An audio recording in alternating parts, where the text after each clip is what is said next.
Hi hello ನಮಸ್ಕಾರ ಸ್ನೇಹಿತರ. ಇಲ್ಲಿ ಗಾಯತ್ರಿ ದೇವಿ ಎಣಿತಿರೋ ಬಲೆಯಲ್ಲಿ ಭಾರ್ಗವಿ ಸಿಗ್ಬೀಳ್ತದಾಳ ಅಥವಾ ಭಾರ್ಗವಿ ಎಣ್ದಿರೋ ಬಲೆಯಲ್ಲೇ ಗಾಯತ್ರಿ ದೇವಿ ಲಾಕ್ ಆಗ್ತಾರ? ಏನಾಯಿತು, ಏನು ಕತೆ, ಇದು ಎಲ್ಲವನ್ನ ಕೂಡ ತಿಳ್ಕೋಬೇಕು ಅಂದರೆ ಈಗಲೇ ನಮ್ಮ ಈ ಚಾನಲ್ನ ಸಬ್ಸ್ಕ್ರೈಬ್ ಮಾಡಿ, ಹಾಗೆ ಒಂದು ವಿಡಿಯೋವನ್ನು ಪೂರ್ತಿಯಾಗಿ ನೋಡೋದನ್ನು ಯಾವುದೇ ಕಾರಣಕ್ಕೂ ಕೂಡ ಮರಿಬೇಡಿ. ಇಲ್ಲಿ ಭಾರ್ಗವಿಯ ಪ್ರತಿ ಹೆಜ್ಜೆಯಲ್ಲೂ ಕೂಡ ಸುಳ್ಳಾಗ್ತದೆ. ಅಲ್ಲಿ ಸಿಂಧೂರಿ ಕೂಡ ತುಂಬ ಬೇಜಾರು ಮಾಡ್ಕೊಂಡಿದ್ದಾರೆ. ಇಲ್ಲಿ ಪೊಲೀಸ್ ಡಿಪಾರ್ಟ್ಮೆಂಟ್ ಕೂಡ ಭಾರ್ಗವಿ ಬಗ್ಗೆ ತುಂಬ ಬೇಸರ ಮಾಡ್ಕೊಂಡಿದೆ.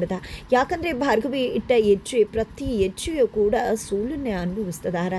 ಇದಕ್ಕೆಲ್ಲ ಕಾರಣ ಏನು? ಇಲ್ಲಿವರೆಗೂ ಕೂಡ ಕಾಳಿಯಾಗಿ ಎಲ್ಲರನ್ನ ಕೂಡ ಕಾಪಾಡ್ತಿದ್ದಂತಹ ಭಾರ್ಗವಿ ಇವತ್ತು ಜನಗಳು ತನ್ನ ಕಣ್ಣು ಮುಂದೆನೇ ಅವರಿಗೆ ತೊಂದರೆ ಆಗ್ತಿದ್ರು ಕೂಡ ಅದನ್ನು ಕಾಪಾಡೋಕ್ಕಾಗದೆ ಅಸಹಾಯಕ ಪರಿಸ್ಥಿತಿ ತಲುಪಿರುವುದು ಯಾಕೆ ಭಾರ್ಗವಿ ಪ್ರತಿ ಹೆಜ್ಜೆಯಲ್ಲೂ ಕೂಡ ಸೋಲಾಗ್ತದೆ? ಇದಕ್ಕೆಲ್ಲ ಕಾರಣ ಏನು ಅನ್ನೋದನ್ನು ಯೋಚನೆ ಮಾಡಿದ್ರೆ ಗಾಯತ್ರಿ ದೇವಿ ಅಂತಾನೆ ಹೇಳ್ಬೋದು. ಯಾಕಂದರೆ ಅವತ್ತು ಜನಗಳನ್ನ ಕಾಪಾಡೋದಕ್ಕೆ ಅಂತ ಹೊರಟಾಗ ಭಾರ್ಗವಿ ಮುಂದೆ ಬಂದು ಡ್ಯಾಶ್ ಹೊಡೆದು ಗಾಯತ್ರಿ ದೇವಿ ಕೆಳಗಡೆ ಬೀಳ್ತಾರ.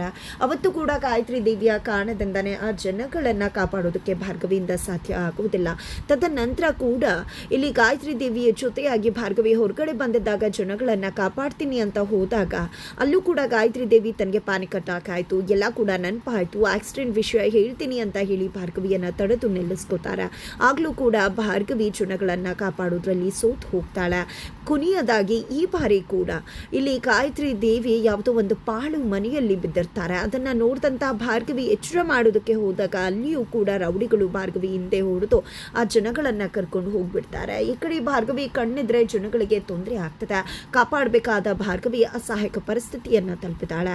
ಇದೆಲ್ಲದಕ್ಕೂ ಕೂಡ ಕಾರಣನೇ ಗಾಯತ್ರಿ ದೇವಿ. ಹಾಗಿದ್ರೆ ಗಾಯತ್ರಿ ದೇವಿ ನಿಜವಾಗ್ಲೂ ಇನ್ನೋಸೆಂಟ ಅಂತ ನೋಡೋದಾದರೆ ಖಂಡಿತ JP ಪಾಟೀಲ್ ಹೇಳುವಾಗೆ ಖಂಡಿತ ಗಾಯತ್ರಿ ದೇವಿ ಇನ್ನೋಸೆಂಟ್ ಅಲ್ಲ.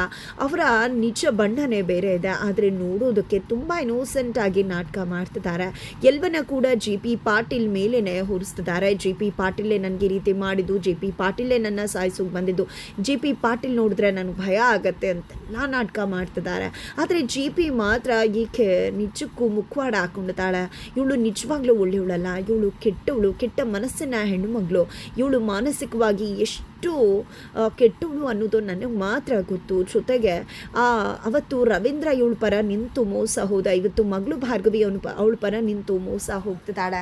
ಅಪ್ಪ ಮಗಳು ಇಬ್ಬರು ಕೂಡ ನ್ಯಾಯಕ್ಕೋಸ್ಕರ ಹೋರಾಡ್ತೀನಿ ಅಂತ ಹೇಳ್ತಾ, ಆದರೆ ಗಾಯತ್ರಿ ದೇವಿ ಪರ ನಿಂತು ಅನ್ಯಾಯ ಪರವಾಗಿರೋರ ಪರವಾಗಿ ನ್ಯಾಯ ಅಂತ ಅಂದ್ಕೊಂಡು ಅವರ ಜೊತೆಯಾಗಿ ನಿಂತು ಹೋರಾಟ ಮಾಡ್ತಿದ್ದಾರೆ.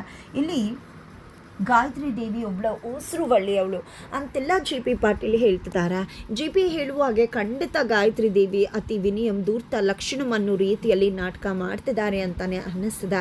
ಇಲ್ಲಿ ಅರ್ಜುನ್ ಕೂಡ ಭಾರ್ಗವಿಗೆ ಪದೇ ಪದೇ ಅದನ್ನೇ ಒತ್ತಿ ಹೇಳ್ತಿದ್ದಾರೆ. ಈಕೆ ಕಣ್ಣಿಗೆ ಕಾಣುವಷ್ಟು ಒಳ್ಳೆಯವಳು ಅಂತ ಅನ್ನಿಸ್ತಿಲ್ಲ, ಈಕೆ ಹಿಂದೆ ಬೇರೆದೇ ಕುತಂತ್ರ ಇದೆ ಅಂತ ಅನ್ನಿಸ್ತದೆ.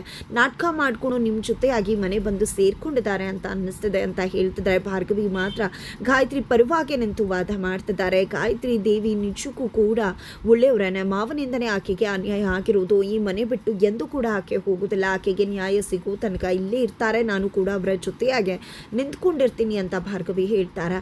ಇಲ್ಲಿ ನಿರ್ಮಲ್ ಅವ್ರಿಗೆ ತನ್ನ ಕುಟುಂಬಕ್ಕೆ ಸಂಸಾರಕ್ಕೆ ಪೆಟ್ಟು ಬೀಳುತ್ತೆ ಅನ್ನೋ ಭಯ ಶುರುವಾಗುತ್ತೆ. ಭಾರ್ಗವಿ ಅಮ್ಮನ ಜೊತೆ ಕೂಡ ಮಾತನಾಡ್ತಾರೆ ಗಾಯತ್ರಿ ದೇವಿಯನ್ನು ಹೊರಗಡೆ ಕಳಿಸೋದಕ್ಕೆ. ಬಟ್ ಭಾರ್ಗವಿ ಅದಕ್ಕೂ ಒಪ್ಕೊಳ್ಳೋದಿಲ್ಲ. ಆಗ ಇಲ್ಲಿ ನಿರ್ಮಲ್ ಅವ್ರಿಗೆ ಕಾಣಿಸೋದು ಒಂದೇ ದಾರಿ, ಗಾಯತ್ರಿ ದೇವಿ ಕಥೆಯನ್ನು ಮುಗಿಸೋದು. ಅದೇ ಕಾರಣಕ್ಕೆ ಗಾಯತ್ರಿ ದೇವಿ ಕುಡಿತಕ್ಕಂಥ ಹಾಲಿಗೆ ಏನು ಮಿಕ್ಸ್ ಮಾಡಿ ಕೊಡ್ತಾರೆ. ಅದನ್ನು ಗಾಯತ್ರಿ ದೇವಿ ಕುಡಿದು ಹೊರಗಡೆ ಹೋದ ದಿನಾನೇ ಆಕೆ ಪಾಳು ಬಂಗ್ಲಿಯಲ್ಲಿ ಬಿದ್ದಿರೋದು. ಅಲ್ಲಿ ಭಾರ್ಗವಿ ಅವರನ್ನು ನೋಡಿದ್ದೆ ಕಾಪಾಡಿ ಮನೆಗೆ ವಾಪಸ್ ಕರ್ಕೊಂಡು ಬರ್ತಾರೆ. ಇಲ್ಲಿ ಶಕ್ತಿ ಪ್ರಸಾದ್ ಚರಣ್ ಕೂಡ ಎಚ್ಚರಿಸಿದ್ದಾರೆ, ತನ್ನ ಅಮ್ಮ ತಂಗಿ ಬರದೇ ಇದ್ರೆ ಖಂಡಿತ ಸುಮ್ಮನಿರುವುದಿಲ್ಲ ಅಂತ. ಅದೇ ಸಮಯಕ್ಕೆ ಭಾರ್ಗವಿ ಕರ್ಕೊಂಡು ಬಂದು 25 ವರ್ಷಗಳಿಂದ ಏನು ಮಾಡೋಕ್ಕಾಗಲಿಲ್ವೋ JP ಅವ್ರಿಗೆ, ಅದನ್ನು ಇವತ್ತು ಮಾಡೋಕ್ಕೆ ಹೊರಟಿದ್ರು. ಆದರೆ ಇವತ್ತು ಪಾಪ ಅದು ಸಾಧ್ಯ ಆಗಲಿಲ್ಲ. ಯಾಕಂದರೆ ಈ ಬಾರಿ ಭಾರ್ಗವಿ ಅವರ ಜೊತೆಗಿದ್ಲು. ಇನ್ನೆಂದೂ ಕೂಡ ಅದು ಸಾಧ್ಯ ಆಗೋದೂ ಇಲ್ಲ. ಇನ್ನು ನಿಮ್ಮ ಮನುಷ್ಯರೇ ಅಲ್ವಾ ಈ ರೀತಿಯಾಗಿ ಇವ್ರ ಕಥೆಯನ್ನೇ ಮುಗಿಸೋದಕ್ಕೆ ಮುಂದಾಗಿದ್ರಲ್ಲ, ಏನು ಹೇಳಬೇಕು ನಿಮಗೆ?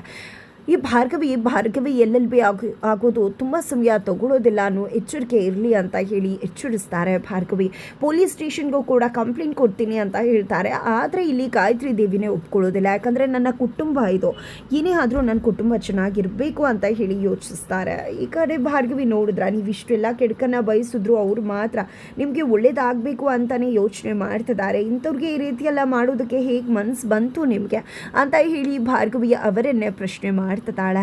ನಂತರ ಇಲ್ಲಿ ಗಾಯತ್ರಿ ದೇವಿಯವರು ಭಾರ್ಗವಿ ಹತ್ರ ಕೂಡ ಬಂದು, ನೋಡು ಭಾರ್ಗವಿ, ನಿನ್ನ ಕಂಡ್ರಿ ಮನೇಲಿ ಯಾರಿಗೂ ಆಗೋದಿಲ್ಲ, ಆದರೂ ಕೂಡ ಎಷ್ಟು ಚೆನ್ನಾಗಿ ಎಲ್ಲರ ಕಾಳಜಿ ಮಾಡಿ ಅಡುಗೆ ಎಲ್ಲನೂ ಕೂಡ ಮಾಡ್ತಿದ್ಯಾ ಅಂದಾಗ, ಏನೇ ಆದರೂ ಇವರೆಲ್ಲ ನನ್ನ ಮನೆಯವರಲ್ವಮ್ಮ ಅಂದಾಗ, ನಾನು ಹೀಗೇನೆ ಇದೇ ರೀತಿ ಇದ್ದೆ, ಆದರೆ ಏನೇನೋ ಆಗೋಯ್ತು, ಆದರೆ ಇವತ್ತು ನಾನು ಜೀವಂತವಾಗಿದ್ದೀನಿ ಅಂದರೆ ಅದಕ್ಕೆಲ್ಲ ನೀನೇ ಕಾರಣನಮ್ಮ, ಇಲ್ಲ ಅಂದರೆ ನಾನು ಏನು ಆಗ್ಬಿಡ್ತಿದ್ನು ಅಂತ ಕೂಡ ಹೇಳ್ತಿದ್ದಾರೆ. ಇಲ್ಲ ಅಮ್ಮ, ನಿಮ್ಮ ಖಂಡಿತ ನ್ಯಾಯ ಸಿಗುತ್ತೆ ಅಂತ ಭರವಸೆಯನ್ನು ಭಾರ್ಗವಿ ಕೊಡ್ತಿದ್ದಾಳೆ.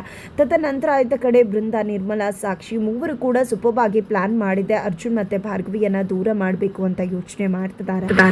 ಅದೇ ಕಾರಣಕ್ಕೆ ಅರ್ಜುನ್ ಅಲ್ಲಿ ಬರ್ತಿದ್ದಾನೆ ಅಂತ ಗೊತ್ತಾಗಿದ್ದೆ ತಡ ಇಲ್ಲಿ ಬೃಂದ ನಿಜವಾಗ್ಲೂ ಭಾರ್ಗವಿ ಈ ರೀತಿ ಮಾಡ್ತಾಳೆ ಅಂತ ಅಂದ್ಕೊಂಡಿರಲಿಲ್ಲ. ಮಾವನ ವಿರುದ್ಧನೇ ಪಿಟಿಷನ್ ಹಾಕೋದಕ್ಕೆ ಮುಂದಾಗಿದ್ದಾಳಲ್ಲ, ಮಾವನ ಕೋರ್ಟ್ಗೆ ತರಬೇಕು ಅಂತಿದ್ದಾಳಲ್ಲ ಅಂತ ಮಾತಾಡ್ಕೊತಿರ್ತಾರೆ. ಅಷ್ಟರಲ್ಲಿ ಅರ್ಜುನ್ ಬಂದು, ಏನು ಭಾರ್ಗವಿಯವರು ಅಪ್ಪನ ವಿರುದ್ಧ ಕೇಸ್ ಹಾಕ್ತಿದ್ದಾರ, ಅಪ್ಪನ ಕೋರ್ಟ್ ಕರಿತಿದ್ದಾರ, ಇದು ಖಂಡಿತ ಸರಿಯಿಲ್ಲ, ಅಪ್ಪ ಏನು ಅಂತ ನನಗೆ ಗೊತ್ತದ, ಅಪ್ಪ ಎಂದೂ ಕೂಡ ಅಂತ ತಪ್ಪನ್ನ ಮಾಡೋರಲ್ಲ, ಭಾರ್ಗವಿ ಮಾಡ್ತಿರೋದು ಸರಿಯಿಲ್ಲ, ಯಾರೇ ಬಂದು ನನ್ನ ಅಪ್ಪನ ವಿರುದ್ಧವಾಗಿ ನಿಂತರು ನಾನು ಅವರ ಪರವಾಗಿ ನಿಂತ್ಕೋತೀನಿ, ಅದು ಭಾರ್ಗವಿನೇ ಆಗಿದ್ರು ಸರಿನೇ ಅಂತ ಹೇಳಿ ಅರ್ಜುನ್ ಹೇಳ್ತಾರೆ. ಅದೇ ಸಮಯಕ್ಕೆ ಚರಣ್ ಬರ್ತಾರೆ. ಚರಣ್ಗೆ ಮತ್ತು ಅರ್ಜುನ್ಗೆ ಇಬ್ರಿಗೂ ಕೂಡ ಗಲಾಟೆ ಆಗುತ್ತೆ. ಅಲ್ಲಿ ಗಾಯತ್ರಿ ದೇವಿ ಪರವಾಗಿ ಚರಣ್ ವಾದ ಮಾಡ್ತಿದ್ರೆ, ಇಲ್ಲಿ JP ಪಾಟೀಲ್ ಪರವಾಗಿ ಅರ್ಜುನ್ ವಾದ ಮಾಡ್ತಾರೆ. ನಿಜಕ್ಕೂ ಹೇಳಬೇಕು ಅಂದರೆ ಡಿಫಾಮೇಷನ್ ಕೇಸ್ ನಾವು ಹಾಕಬೇಕಾಗಿರೋದು ಗಾಯತ್ರಿ ದೇವಿ ಮೇಲೆ ಅಂತ ಹೇಳಿ ಅರ್ಜುನ್ ಹೇಳಿದ್ರೆ, ನನ್ನ ತಾಯಿಯನ್ನು ಸಾಯಿಸೋದಕ್ಕೆ ಮುಂದಾದಂತಹ ಡ್ಯಾಡ್ ವಿರುದ್ಧ ಹೋಗಲೇಬೇಕಾಗತ್ತಲ್ವ, ಭಾರ್ಗವಿ ಒಳ್ಳೆ ಕೆಲಸನೇ ಮಾಡ್ತಿದ್ದಾರೆ ಅಂತ ಚರಣಿ ಹೇಳ್ತಿದ್ದಾರೆ. ಈ ಒಂದು ವಿಷಯವಾಗಿ ಅಣ್ಣ ತಮ್ಮದಿರು ಜಗಳ ಆಡೋದನ್ನು ಸಾಕ್ಷಿಯವ್ರಿಗೆ ನೋಡೋಕ್ಕಾಗೋದಿಲ್ಲ, ಇದಕ್ಕೆಲ್ಲ ಕಾರಣ ಭಾರ್ಗವಿ ಹತ್ರ ಹೋಗಿ ಮಾತಾಡುವ ಅರ್ಜುನ್ ಅಂತ ಸಾಕ್ಷಿ ಹೇಳ್ತಾರೆ. ಅದೇ ಕಾರಣಕ್ಕೋಸ್ಕರನೇ ಅರ್ಜುನ್ ಭಾರ್ಗವಿ ಹತ್ರ ಹೋಗಿದ್ದೆ, ಏನು ಮಾಡ್ತಿದ್ರ ನೀವು, ಗಾಯತ್ರಿ ದೇವಿ ಪರವಾಗಿ ನಿಂತ್ಕೊಂಡಿರುವುದೇ ತಪ್ಪು, ಆಕೆ ನಾಟಕ ಮಾಡ್ತಿದ್ದಾರೆ, ಅವ್ರು ನೋಡೋದಕ್ಕೆ ಇರೋ ರೀತಿ ಖಂಡಿತ ಕಾಣಿಸ್ತಾ ಇಲ್ಲ, ಖಂಡಿತ ಅವ್ರ ಹಿಂದೆ ಬೇರೆನೇ ಏನೋ ಇದೆ ಅಂತ ಅನ್ನಿಸ್ತಿದೆ ಅಂತ ಹೇಳಿದ್ರು. ಇಲ್ಲಿ ಸತ್ಯ ಯಾವುದು ಸುಳ್ಳು ಯಾವುದು ಅನ್ನೋದು ಹೊರಗಡೆ ಬರಬೇಕಾಗಿದೆ. ನಿಜವಾಗ್ಲೂ ಗಾಯತ್ರಿ ದೇವಿಗೆ ಅನ್ಯಾಯ ಆಗಿದೆ, ಹಾಗಾಗಿ ನಾವು ಕೋರ್ಟ್ಗೆ ಹೋಗಿ ಅವರ ಪರವಾಗಿ ನಿಂತು ವಾದ ಮಾಡೋದ್ರಲ್ಲಿ ಏನು ತಪ್ಪಿದೆ, ಸತ್ಯ ಸುಳ್ಳು ಹೊರಗಡೆ ಬರುತ್ತಲ್ವಾ ಅಂತ ಭಾರ್ಗವಿ ಕೂಡ ವಾದ ಮಾಡ್ತಿದ್ದಾರೆ. ನೀವು ಕೋರ್ಟ್ಗೆ ಹೋಗೋದಿಲ್ಲ ಅಂತ ಹೇಳಿದ್ರೆ, ಇವಾಗ ನೋಡಿದ್ರೆ ಕೋರ್ಟ್ಗೆ ಹೋಗ್ತಿದ್ರ ಅಂದಾಗ ನಮ್ಮ ಕಣ್ಣು ಮುಂದೆನೇ ಒಬ್ರಿಗೆ ಅನ್ಯಾಯ ಆಗ್ತಿದ್ರು, ಅದನ್ನ ನೋಡ್ಕೊಂಡು ಸುಮ್ಮನೆ ಇರೋಕ್ಕಾಗತ್ತಾ ಅಂತ ಭಾರ್ಗವಿ ತಿಳಿಸ್ತಾರೆ. ಫೈನಲಿ ಅರ್ಜುನ್ ಕೂಡ ಭಾರ್ಗವಿ ವಿರುದ್ಧ ಸಿಡಿದದ್ದು ನಿಂತಿದ್ದಾರೆ, ಚಾಲೆಂಜ್ ಕೂಡ ಹಾಕಿದ್ದಾರೆ. ಇಷ್ಟು ದಿನ ಯಾರ್ಯಾರೋ ನಡುವೆ ಸವಾಲು ನಡೀತಿತ್ತು, ಇವತ್ತು ಗಂಡ ಹೆಂಡತಿ ನಡುವೆ ಸವಾಲು ಶುರುವಾಗಿದೆ, ಮತ್ತೆ ಕೋರ್ಟ್ ರೂಮ್ ಕತೆ ಶುರುವಾಗ್ತದೆ. ಅರ್ಜುನ್ ತಂದೆ ಪರವಾಗಿ ಭಾರ್ಗವಿ ಶಕುಂತಲಾ ದೇವಿ ಪರವಾಗಿ ಕೋರ್ಟ್ನಲ್ಲಿ ಕಣಕ್ಕಿಳಿತಿದ್ದಾರೆ. ಹಾಗಿದ್ರೆ ಇದೆಲ್ಲ ನೋಡಿದ್ರೆ ನಿಜಕ್ಕೂ ಗಾಯತ್ರಿ ದೇವಿ ಬಲೆಗೆ ಭಾರ್ಗವಿ ಬಿದ್ದಿದ್ದಾಳೆ ಅಂತ ಅನಿಸುತ್ತೆ. ಬಟ್ ಯಾರು ಗೊತ್ತು, ಇದೆಲ್ಲ ಹೊರತಾಗಿ ನೋಡಿದ್ರೆ ಖಂಡಿತ ಇಲ್ಲಿ ಭಾರ್ಗವಿಗೆ ಗಾಯತ್ರಿ ದೇವಿ ಒಂದು ವಿಷಯ ತಿಳಿದಿದೆ, ಅರ್ಜುನ್ ಜೊತೆ ಸೇರಿಕೊಂಡು ಕೋರ್ಟ್ ತನಕ ಬರೋ ಹಾಗೆ ಮಾಡಿ ಸಾಕ್ಷಿ ಸಮೇತ ಗಾಯತ್ರಿ ದೇವಿ ಜೊತೆಯಲ್ಲೇ ಇದ್ಕೊಂಡು ಗಾಯತ್ರಿ ದೇವಿಯನ್ನ ಲಾಕ್ ಮಾಡಿ ಆಕೆನೆ ಗಂಗಾ ಅಂತ ಹೇಳಿ ಕೋರ್ಟ್ ಮುಂದೆನೆ ರಿವೀಲ್ ಮಾಡಿ ಆಕೆಯನ್ನ ಲಾಕ್ ಮಾಡೋ ಏನಾದರೂ ಒಂದು ಷಡ್ಯಂತ್ರ ಅರ್ಜುನ್ ಮತ್ತು ಭಾರ್ಗವಿ ನಡುವೆ ಗಾಯತ್ರಿ ದೇವಿಯ ವಿರುದ್ಧವಾಗಿ ನಡೆದಿದೆಯಾ ಅನ್ನೋದನ್ನು ಕಾದು ನೋಡಬೇಕಾಗಿದೆ.